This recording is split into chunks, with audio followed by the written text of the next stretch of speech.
ආයුෂ බොහෝ වේවා ආදරණීය හදවත් හැමෝටම සංහිඳ YouTube නාලිකාව නරඹන සුන්දර හදවත් වලට ජය වේවා සුබ වේවා කියලා හදවතින් ප්‍රාර්ථනා කරනවා.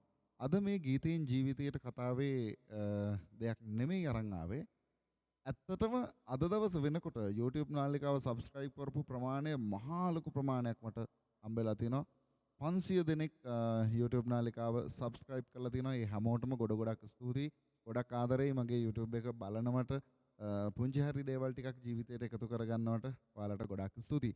මේ දේවල් බෙදා හදා ගන්න කියලා කියන්නේ සමාජයේ ඕන තරම් දැනුවත් කිරීම කරන ආදරණීය හදවත් ඉන්නවා, සුන්දර හදවත් ඉන්නවා, ලස්සන කරන සමාජය බොහෝ දෙනෙක් ඉන්නවා. ඒ අතුරින් මටත් උවමනාව තිබුණා ඒ අය වගේම යම්කිසි දේවල් ටිකක් ජීවිතයට එකතු කරන්න කෙනෙක්ට පොඩි හරි පන්නරයක් ලබන්න පුළුවන් දෙයක්, වචනකින් හෝ දිරිමත් කිරීමක් ලබන්න පුළුවන් දෙයක් බෙදා හදා ගන්න මම දන්න අත්දැකීම් එක්ක සහ මේ සමාජ මාධ්‍ය ඇසුරේ අපි දකින නොදකින පැතිකඩවන් පුංචි දේවල් එක්ක කතා කරගෙන යන්න. ඉතින් මම අද දවසේ කියන්න කැමතියි කාන්තාව. කාන්තාව කියලා කියන්නේ ඇත්තටම හැමදාම අපි මාතෘකාවනේ කාන්තාව කියන කෙනාවනේ. වැඩිපුරම ඕපදූප කතා කරන්නේත් කාන්තාවෝ. ඉතින් මම අද කතා කරන්න හදන්නේ ඕපදූපයක් තමයි. හැබැයි ඇය යකඩ ගැහණියක්. ඇයට පුළුවන් යකඩත් එක්ක ඔට්ටු වෙන්න. ඉතින් වීඩියෝ එක අවසන් වෙනකම් බලන්න.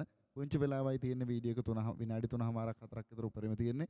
ඉතින් කාන්තාවකට ඕනම කෙනෙක්ට වැටෙන අවස්ථාවක නැගිටින්න ශක්තියක් වෙන්න Tamanටම විතරයි පුළුවන්. ගොඩාක් අය උදව් කරන මාර්ගයෙන් ඇවිල්ලා වෙන පැතිකඩයන් වලට හරවගනිද්දී අද සමාජයේ අපේ කාන්තාවන්ට ආදර්ශමත් විදිහට වැඩ කටයුතු කරන බොහෝ දෙනෙක් අපි දකිනවා. ඒ වගේ කාන්තාවක් තමයි ඇයත්. ඉතින් කොහෙද මොනවද කරන්නේ කියන එක නෙමෙයි වැදගත් වෙන්නේ. අපිට වටින්නේ ඒ ශක්තිය ගත්ත කාන්තාව. හැම කාන්තාවකටම මේක කරන්න බෑ. මූණේ පවුඩර් ටික ගාගෙන නැත්නම් ක්‍රීම් ටික ගාගෙන නිදහසේ ගෙවල් වලට වෙලා ඉඳගෙන නියපොතු ටික වවාගෙන ඉන්න අයට මේ වගේ දේවල් කරන්න බෑ. එතකොට හැබැයි එහෙම කරන්න ඇයටත් උවමනාවක් තිබුණා නම් ඒ විදිහටම ඉන්න කාන්තාවක් විදිහටම ඉන්න ජීවිතේ පරාද වෙන්න ඉඩ තිබුණා. හැබැයි අද ඇය ජීවිතේ දිනන්න ඕන නිසාම ඕනම දෙයකට අට්ටක් කන්න පුළුවන් කියන තැන ඒ ගැන හිතලා මෙන්න මේ කටයුත්තට සහසම්බන්ධ වෙලා තියෙනවා. ජීවිතේ දිනන්න මහලොකු දේවල් ඕනේ නැහැ. බලන්න ඇයගේ හිනාව කොයිතරම් හිනාවකින් හිනාමුසු මුහුණින් මේ වැඩ කටයුතු කරනවද කියන එක ගැන වීඩියෝ එක අවසානයේ බලාගෙන යන්න.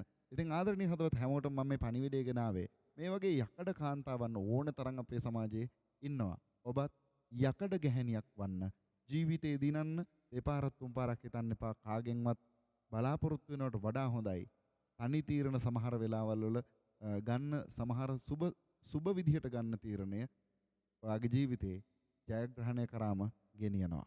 ඉතින් හැමෝටම ආදරේ ගිහිල්ලෙන්නම් අද දවසට සංහිඳ සමග එකතු වෙලා ඉන්න 500 දෙනාටම නිදුක් නිරෝගී සම්පත ලැබේවා, දීර්ඝායු වේවා. ඒ වගේම channel එක subscribe කරලා නැති කට්ටියට subscribe කරලා මේක like කරලා පොඩි comment එකක් දාගෙන යන්න. ජීවිතේට වැදගත් දේවල් පුංචි දේවල් අපි එකතු කරගන්න තැනක් විදිහට. හැමෝටම ජය වේවා.